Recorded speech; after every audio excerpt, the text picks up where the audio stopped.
ತಗೊಳುತ್ತೆ ಕತೆ ಇಷ್ಟ ಆಯ್ತು ಅಂತ ಒಪ್ಕೊಂಡ್ರೆ ಅಥವಾ ಇದೇನಿದೆ ಹೇಳಬೇಕಂದ್ರೆ ಈ ಸಿನಿಮಾದಲ್ಲಿ ನಿವೇದಿತಾ ಅವರು ಲೀಡ್ ಆ್ಯಕ್ಟ್ರೆಸ್, ಅವ್ರದ್ದು ಪಾತ್ರ ಜಾಸ್ತಿ ಇದೆ ಸಿನಿಮಾದಲ್ಲಿ.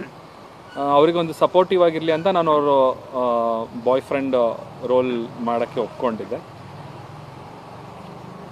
ಮೂವಿ ಸ್ಟೋರಿ ಆ್ಯಕ್ಚುಲಿ ತುಂಬಾ ಚೆನ್ನಾಗಿದೆ.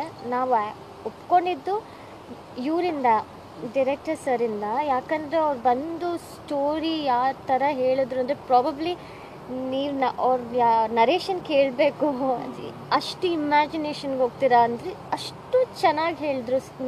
ನಾನು ಯಾವತ್ತೂ ಯಾರು ಅಷ್ಟು ಚೆನ್ನಾಗಿ ಸ್ಟೋರಿ ನನಗೆ ನರೇಟ್ ಮಾಡಿದ್ದನ್ನ ನಾನು ಕೇಳೇ ಇರಲಿಲ್ಲ. ಸೊ ಅದರಿಂದ ನಾನು ಒಪ್ಕೊಂಡೆ. ಆ್ಯಂಡ್ ಇವನ್ ಚಂದನ್ ಕೂಡ ಅವಾಗ ಸ್ಟೋರಿ ಕೇಳಿದ ತಕ್ಷಣ ಅವರು ಮನೆಗೆ ಹೋದ್ಮೇಲೆ ತುಂಬ ಚೆನ್ನಾಗಿದೆ ಅಲ್ಲ ಸ್ಟೋರಿ, ನಾನು ಇಮ್ಯಾಜಿನ್ ಮಾಡಿಕೊಂಡೆ ಅಂತೆಲ್ಲ ಹಂಗೆ ಡಿಸ್ಕಸ್ ಮಾಡ್ತಿರ್ಬೇಕಾದ್ರೆ ನಮ್ಮಿಬ್ರಿಗೂ ಅನಿಸ್ತು ಓಕೆ ಮೂವಿ ತುಂಬಾ ಚೆನ್ನಾಗಿ, ಸ್ಟೋರಿ ಚೆನ್ನಾಗಿದೆ, ಮಾಡಿದ್ರೆ ಚೆನ್ನಾಗಿರುತ್ತೆ ಅಂತ.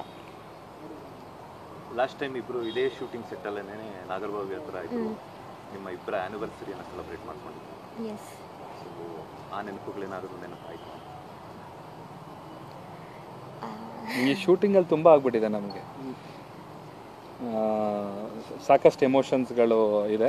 ದಿಸ್ ಮೂವಿ ಅಂದರೆ ಈ ಒಂದು ಸಿನಿಮಾ ಶೂಟಿಂಗ್ ಎಕ್ಸ್ಪೀರಿಯನ್ಸ್ ಒಂಥರ ಲೈಫ್ ಟೈಮ್ ಮೆಮೊರಿ ಥರ ಇದೆ.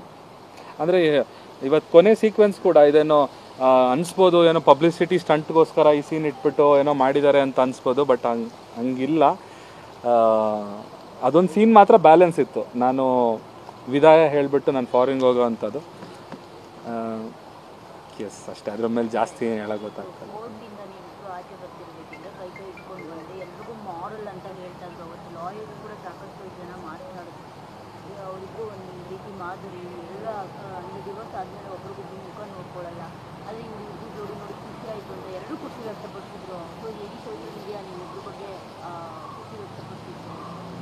ಸೊ ಅವತ್ತು ಏನೂ ಗೊತ್ತಾಗಿರಲ್ಲ ನಿಮಗೆ, ಬಟ್ ಇವತ್ತು ನೋಡಿದಾಗ ಸಿಚುವೇಶನ್ ಕಂಪ್ಲೀಟ್ಲಿ ಚೇಂಜ್ ಇದೆ. ಅಂದರೆ ನಿಮ್ಮಿಬ್ಬರಲ್ಲಿ ಎಲ್ಲೂ ಕೂಡ ನಾಟಕ ಕಾಣಿಸ್ತಿಲ್ಲ, ಅಂದರೆ ಅದು ತುಂಬ ಅಂದ್ರೆ ಆ್ಯಕ್ಟಿಂಗ್ ಅದು ಕಾಣಿಸ್ತಿಲ್ಲ, ಎಲ್ಲ ಒರಿಜಿನಲ್ ಆಗಿ ಆ್ಯಕ್ಟ್ ಮಾಡ್ತಿದ್ದಾರೇನೋ ಅಂತ ಅನ್ನಿಸ್ತು. ಮೇ ಬಿ ಅವತ್ತು ಗೊತ್ತಾಗದೇ ಇರೋದು ಇವತ್ತು ಗೊತ್ತಾಗ್ತಿದೆಯಾ ಅಂತ ಅನಿಸುತ್ತೆ. ಆ ಡಿಸಿಷನ್ ಮಾಡೋದಿದೆಯಲ್ವಾ, ಅದು ಸುಮ್ಮನೆ ಏನೋ ಹೋಗು ಅಂತ ಅಂಗಡಿಲಿ ಬಟ್ಟೆ ತೊಗೊಂಡಂಗಲ್ಲ. ಸೊ ನಮ್ಮ ಲೈಫ್ನ ನಾವು ತುಂಬ ಕುತ್ಕೊಂಡು ಅನಲೈಸ್ ಮಾಡಿ ಸಾಕಷ್ಟು ತಿಂಗಳುಗಳ ಕಾಲ ಅದ್ರ ಬಗ್ಗೆ ಡೀಪಾಗಿ ಮಾತಾಡಿ ನಾವು ಸಪ್ರೇಟ್ ಆದರೆ ಹೇಗಿರುತ್ತೆ ಅನ್ನೋದ್ರ ಬಗ್ಗೆ ನಾವು ತುಂಬ ಡಿಸ್ಕಸ್ ಮಾಡಿದ್ದೀವಿ. ಡಿಸ್ಕಸ್ ಮಾಡಿ ಒಂದು ಡಿಸಿಷನಿಗೆ ಬಂದಿದ್ದು. ಇಟ್ ವಾಸ್ ನಾಟ್ ಲೈಕ್ ನಂಗೆ ಬೇಡ ಅಂತ ಅಂದ್ಬಿಟ್ಟು ಮಾಡಿರೋವಂಥದ್ದಲ್ಲ. ತುಂಬ ಯೋಚನೆ ಮಾಡಿರೋವಂಥದ್ದು ಅದು.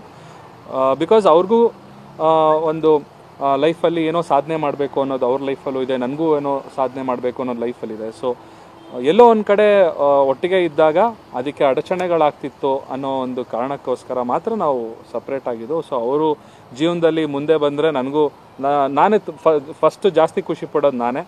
ಸೊ ಹಾಗಾಗಿ ನಾವು ತೊಗೊಂಡಿರೋ ಡಿಸಿಷನ್ ಕರೆಕ್ಟಾಗೈತೆ.